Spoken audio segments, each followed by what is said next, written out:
Oke, assalamualaikum warahmatullahi wabarakatuh. Hari ini kita akan belajar mengenai pengukuran ya, teman-teman. Jadi di sini saya akan menjelaskan tentang apa itu pengukuran dan mungkin satuan-satuannya. Oke, langsung saja. Tujuan pembelajaran yang pertama di sini adalah dapat mendeskripsikan besaran pokok dan besaran turunan. 2. Dapat menjelaskan tentang ukuran. 3. Dapat menjelaskan satuan pengukuran dan alat ukur. 4. Dapat menguasai materi besaran dengan fasih.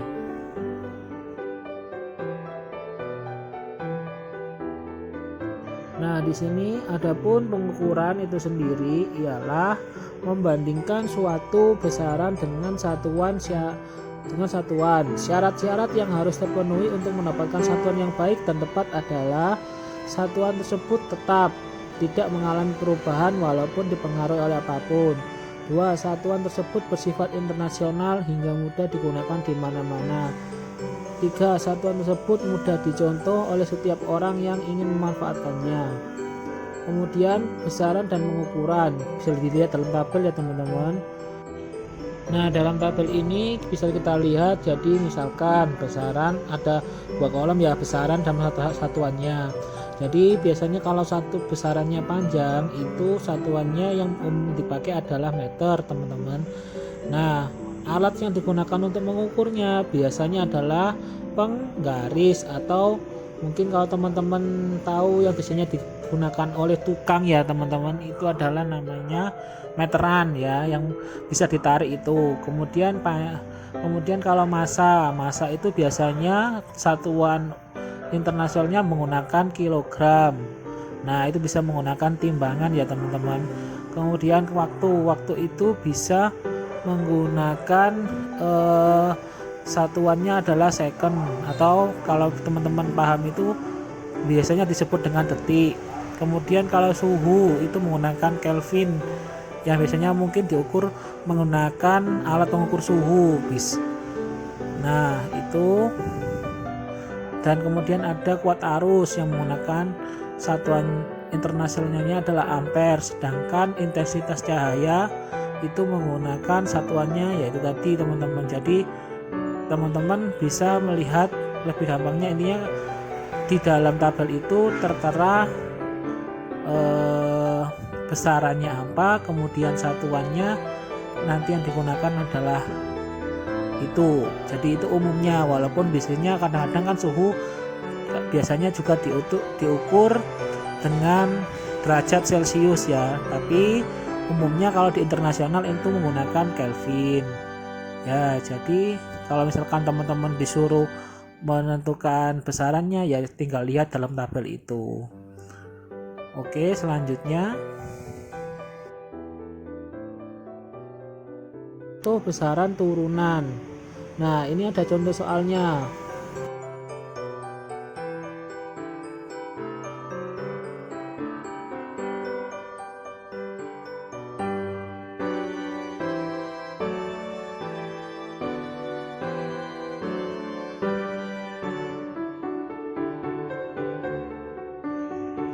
Nah, ini adalah sebuah contoh soal yang mungkin nanti kalian temukan. Di sini ada kegiatan pengukuran yang menggunakan satuan baku adalah, jadi disuruh milih ya. A. Panjang dengan jengkal. B. Volume benda dengan gelas. C. Luas tanah dengan tombak. D. Waktu dengan stopwatch. Jadi mana yang benar teman-teman? Oke, coba kita lihat pembahasannya habis ini. Nah, pembahasannya, jawabannya yang benar dari pertanyaan tadi adalah D teman-teman. Jadi satu persatu ya. Panjang meja itu diukur dengan menggunakan mistar atau ukuran meteran sehingga didapatkan satuan meter. Kemudian kan tadi bukan diukur dengan meteran ya teman-teman.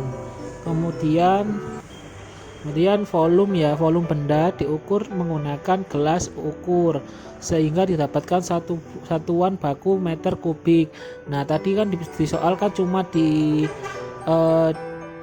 dibahas bahwa volumenya diukur dengan gelas, jadi lebih tepatnya pakai gelas ukur. Nah, kemudian luas tanah diukur dengan mistar atau roll meter sehingga didapatkan satuan panjang dan lebar masing-masing dalam satuan meter, sehingga satuan luas tanah dinyatakan dalam meter persegi. Nah, tadi kan diukur dengan tombak. Nah, pastinya juga salah teman-teman. Nah, jawabannya adalah D, karena waktu diukur dengan stopwatch, artinya diukur dengan satuan second atau satuan per detik, sehingga benar. Nah, selanjutnya ini ada pertanyaan lagi ya. Perhatikan kelompok besaran berikut. 1 panjang, 2 kecepatan, 3 massa, 4 volume, 5 kuat arus. Yang termasuk kelompok besaran pokok adalah ya, di sini jawabannya adalah B teman-teman.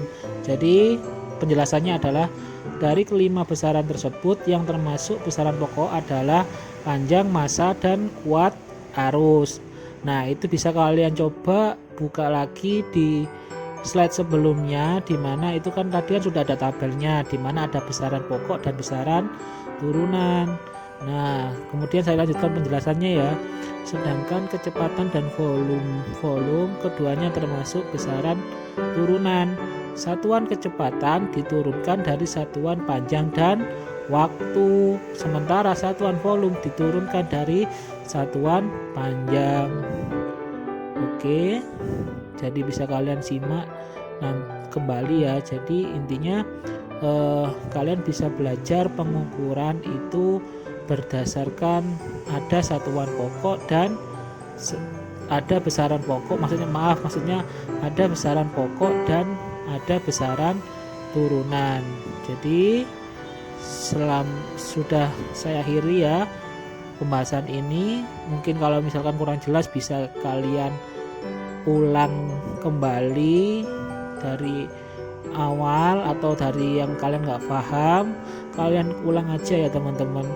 Insya Allah nanti kalau misalkan masih belum paham lagi bisa berkomentar. Oh ya, kalau misalkan teman-teman mungkin bingung tentang alat yang digunakan untuk mengukurnya, mungkin bisa teman-teman bisa kalian baca sendiri di textbooknya teman-teman, atau kalian bisa searching di internet lagi ya teman-teman. Jadi karena yang dibahas tadi adalah bagaimana besaran itu dan bagaimana pengukurannya. Untuk alat ukurnya teman-teman bisa baca ataupun cari video referensi yang lainnya. Jadi intinya jangan lupa ikuti channel ini, karena mungkin saja nanti juga saya akan upload video tentang alat-alat yang digunakan untuk mengukur satuan ukurannya. Oke, jika ini bermanfaat, kalian bisa subscribe. Kurang lebihnya mohon maaf. Langsung saja saya akhiri. Wassalamualaikum warahmatullahi wabarakatuh.